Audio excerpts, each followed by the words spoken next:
హార్ట్గా పొందానండి. మీకు కొంచెం వీళ్ళందరికీ వందనాలు. కొంచెం మీరు తక్కువ చెప్పింది ఏంటంటే నాకు కొన్ని 2 వారాలు రాలేదండి. సన్నిధికి పేన బాగోలేదండి. నేను రాలేని పరిస్థితిలో అయిపోయానండి. నేను దేవుడికే తెలిసిన ఆయన నేను ఎత్తుకెళ్తా పడ్డాను. ఆయన కరెంట్ లేదు, వర్షం వచ్చింది అని పట్టాలని రెడీ అయిపోయానండి.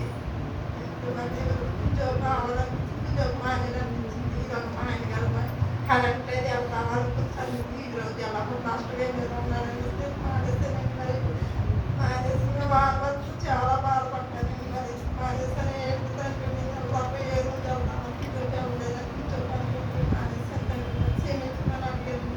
ప్రార్థన ఇంటికాడ చేస్తున్నానండి. హాస్టల్లో ఉంటానండి. హాస్టల్లో ప్రార్థన చేస్తున్నాను.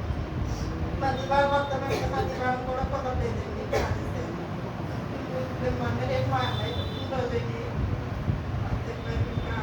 తండ్రి ఈ వారంగా నేను రావాలని దాన్ని పెట్టుకున్నాను. దేవుడు బాగా తీసుకొచ్చాడు. నాకు దేవుడు చెప్తున్నాండి. ఆయన కృపను పెట్టి మీరు అందరూ మా గురించి ప్రార్థన చేయండి. మీ అందరి గురించి నేను ప్రార్థన చేస్తానండి. ఈ చిన్న సాక్షి దేవుడు దీవించండి.